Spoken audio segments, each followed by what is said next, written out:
Hey guys, welcome. This is how to remove a group from WhatsApp. So, first thing is just simply go ahead and open up the WhatsApp application into your device. Now, you can just simply go ahead and select the group that you want to remove. Now, here on the group, you can just simply select the three dots on the top right corner. And now, over here, select group info. So, tap on it. Now, here you should be able to see all of the description about your group. And if you scroll down, you should be able to see here the person that with in your group. And if you want to remove them, you can just simply tap on them and you will have an option remove from group and tap on OK. And after that, they will be removed.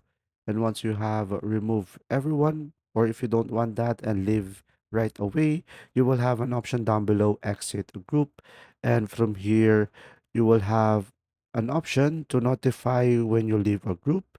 So you can just simply select exit group or exit and delete for me. So pretty much over here, you should have an option to delete the media received as well from this chat from the device gallery to completely remove it and select delete remove. I hope this video helped you out. Thanks for watching.